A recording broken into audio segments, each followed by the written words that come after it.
नमस्कार। Balakot air strike के hero के तौर पर दुनिया भर में पहचान बनाने वाले अभिनंदन वर्धमान तो आपको याद ही होंगे। आज उन्हें वीर चक्र से सम्मानित किया गया तो हर देशवासी का सीना गर्व से चौड़ा हो गया। सोमवार का दिन हर भारतीय के लिए बेहद खास रहा, खासकर भारतीय वायुसेना के लिए। ऐसा इसलिए क्योंकि आज अभिनंदन वर्धमान को राष्ट्रपति रामनाथ कोविंद द्वारा वीर चक्र से सम्मानित किया गया। आपको याद होगा 27 फरवरी 2019 का वो दिन जब अभिनंदन ने एक पाकिस्तानी F-16 लड़ाकू विमान को हवाई युद्ध में MiG-21 की मदद से मार गिराया था। पाकिस्तानियों के कब्जे से सकुशल निकलकर जब अभिनंदन घर वापस आए थे तब हर किसी ने उनका स्वागत किया था। बताते चले, पुलवामा हमले के बाद भारत ने पाकिस्तान के बालाकोट में आतंकी कैंप्स पर एयर स्ट्राइक की थी। इसके बाद तनाव काफी बढ़ गया था और पाकिस्तानी लड़ाकू विमानों ने भारतीय सीमा में घुसने की कोशिश की थी, जिसका जवाब भारत ने बखूबी दिया था। इसी दौरान भारतीय विंग कमांडर अभिनंदन ने पाकिस्तान के F-16 विमान को मार गिराया था। चूंकि इस दौरान उनका विमान भी क्षतिग्रस्त हो गया था, ऐसे में इजेक्ट करने के बाद वो पीओके पहुंच गए थे। वहां से पाकिस्तानी सैनिकों ने उन्हें कब्जे में ले लिया था। भारत के लगातार बढ़ते दबाव के बाद पाकिस्तान को मजबूर होकर अभिनंदन को सकुशल भारत वापस लौटाना पड़ा था। आपको बताते चले, ये वही अभिनंदन वर्धमान हैं जिन्होंने पाकिस्तान के कब्जे में आते ही अपने पास मौजूद जरूरी दस्तावेजों को चबाकर निगल लिया था। ऐसा उन्होंने इसलिए किया था ताकि देश की कोई भी जानकारी पाकिस्तान के हाथ ना लग सके। उसी वीर बहादुर को आज राष्ट्रपति की तरफ से वीर चक्र से सम्मानित किया गया तो हर कोई गौरवान्वित हो उठा। विंग कमांडर अभिनंदन 27 फरवरी 2019 को वायुसेना स्टेशन श्रीनगर में ऑपरेशनल रेडीनेस प्लेटफॉर्म पर तैनात थे। सुबह 9:55 पर उन्नत हथियारों से लैस पाकिस्तानी वायुसेना के लड़ाकू वायुयानों को, जिनमें चौथी पीढ़ी के उन्नत F-16 तथा JF-17 शामिल थे, नियंत्रण रेखा की ओर बढ़ते हुए देखा गया। लगभग 10 बजे आपको तुरंत शत्रु के वायुयानों को रोकने के लिए संदेश दिया गया। आप व्यक्तिगत सुरक्षा की परवाह न करते हुए पूरी निर्भीकता के साथ आगे बढ़े। असाधारण हवाई सूझबूझ और शत्रु की रणनीति की जानकारी होने का प्रदर्शन करते हुए आपने अपने वायुयान वाहिद एयर इंटरसेप्ट रडार से निम्न ऊंचाई के वायु क्षेत्र का निरीक्षण किया और पाया कि दुश्मन का वायुयान भारतीय लड़ाकू इंटरसेप्टर वायुयान पर घात लगाकर हमला करने के लिए निम्न ऊंचाई पर उड़ान भर रहा है। आपने खतरे के प्रति अन्य पायलटों को सचेत किया। भारतीय सेना के ठिकाने पर अस्त्र गिरा रहे पाकिस्तानी वायुसेना के खिलाफ जवाबी रणनीति बनाई। इससे शत्रु के वायुयान पूरी तरह से तितर बितर हो गए और वापस मुड़ गए। आपने शत्रु के लड़ाकू बम वर्षक वायुयानों का पीछा किया और मिसाइल से एक F-16 वायुयान को मार गिराया। तथापि इस घनघोर युद्ध में शत्रु की एक BVR मिसाइल आपके वायुयान से टकरा गई और आपको शत्रु की सीमा में उतरने के लिए बाध्य होना पड़ा।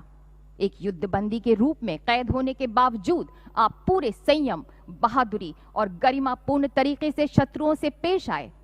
जब तक आपको 1 मार्च 2019 को वापस सौंपा गया, तब तक आपने असाधारण दृढ़ता बनाई रखी।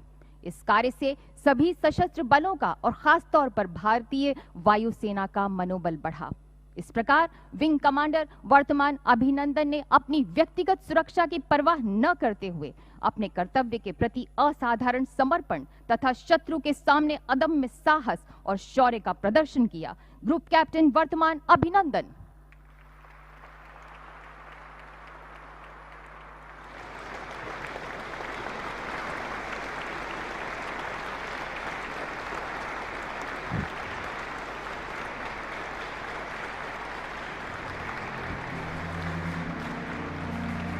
वहीं जम्मू कश्मीर में एक ऑपरेशन के दौरान A++ श्रेणी के आतंकवादी को मारने के लिए नायब सूबेदार सोमवीर को मरणोपरांत शौर्य चक्र से सम्मानित किया गया। नायब सूबेदार Somvir, the Jat regiment 34th battalion, the Rashtriya rifles, मरणोपरांत।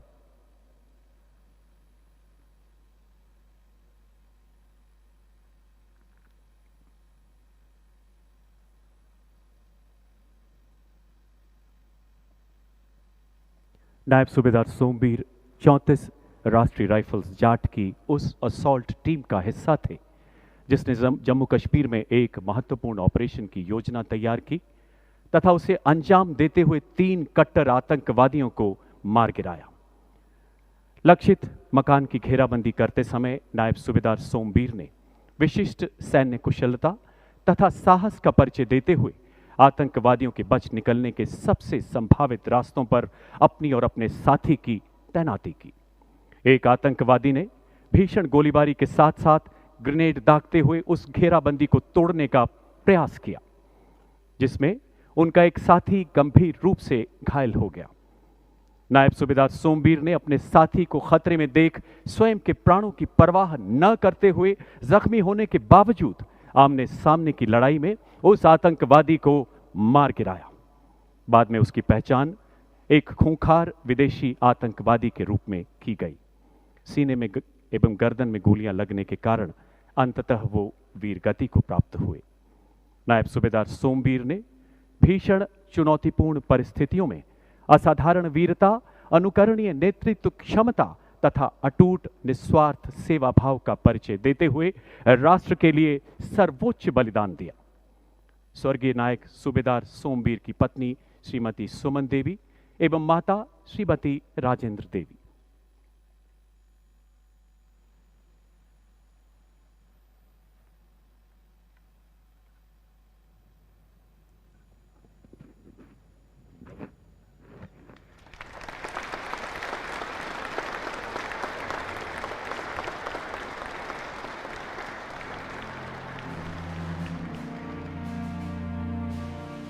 पांच आतंकवादियों को मौत के घाट उतारने वाले मेजर विभूति शंकर ढोंडियाल को भी मरणोपरांत शौर्य चक्र से सम्मानित किया गया। शत्रु का मुकाबला करने के सिवाय शौर्यपूर्ण कार्यों के लिए Shaurya Chakra major Vibhuti Shankar Dhoundiyal, Corps of Electronics and Mechanical Engineers, 55th battalion, the Rashtriya rifles.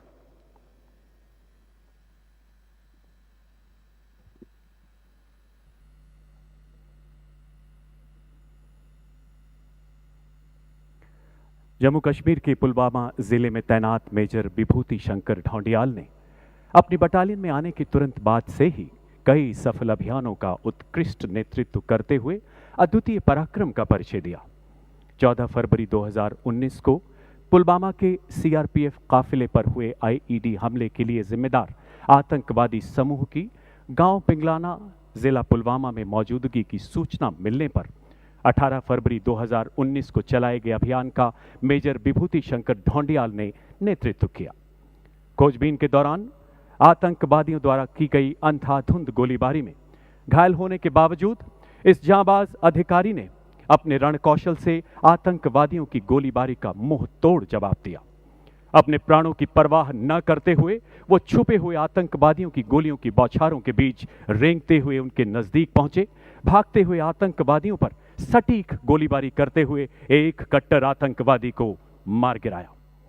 मारे गए आतंकवादी की पहचान जैश-ए मोहम्मद तंजीम के खतरनाक आतंकवादी के रूप में हुई। गंभीर रूप से घायल होने के बावजूद आखिरी सांस तक आतंकवादियों का मुकाबला करते हुए अंततः मेजर विभूति ने मातृभूमि की रक्षा में अपने प्राणों की आहुति दी। मेजर विभूति शंकर ढोंडियाल ने अदम्य साहस, असाधारण बहादुरी एवं अनुकरणीय निस्वार्थ सेवा का प्रदर्शन करते हुए भारतीय सेना की गौरवशाली परंपराओं में अपना सर्वोच्च बलिदान दिया।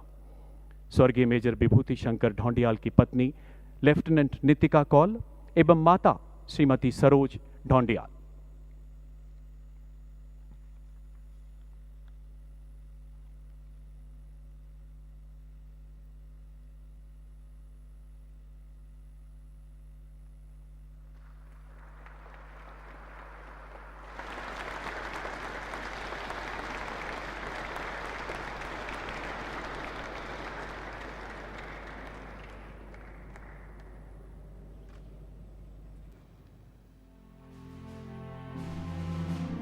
इन सब के अलावा कोर ऑफ इंजीनियर्स के सैपर प्रकाश यादव को मरणोपरांत दूसरे सबसे बड़े शांतिकालीन वीरता पुरस्कार कीर्ति चक्र से सम्मानित किया गया। The core of engineers, 1st battalion, the Rashtriya rifles, मरणोपरांत 27 नवंबर 2018 को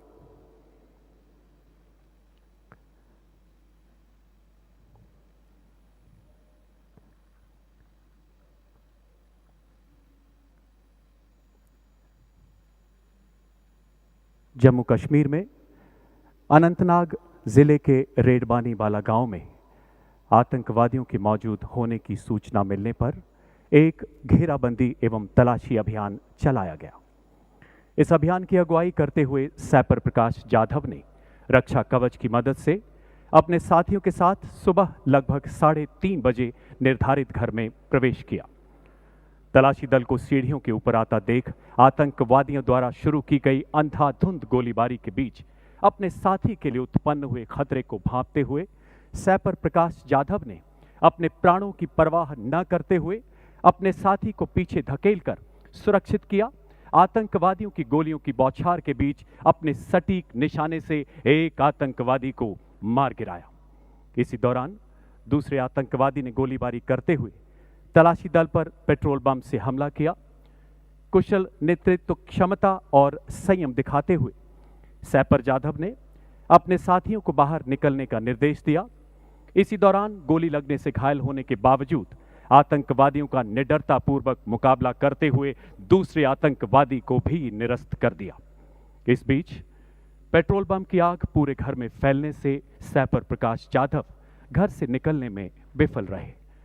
अंततः अपने साथियों की जान बचाते हुए गंभीर घावों और आग की लपटों में झुलसने के कारण राष्ट्र सेवा में शहीद हो गए।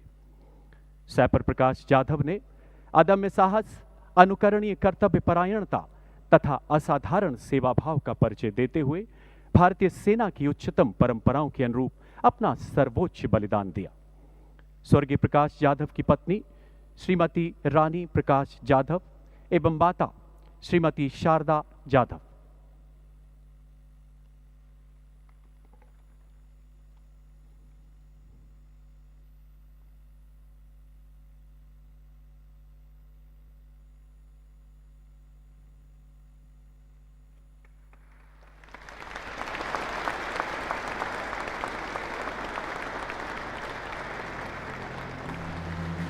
जाधव ने जम्मू कश्मीर में एक ऑपरेशन के दौरान आतंकवादियों को खदेड़ा था। देश के वीर जवानों को सम्मानित किए जाने से जुड़ी इस खबर पर आपकी क्या राय है? कमेंट करके अपनी राय हमें जरूर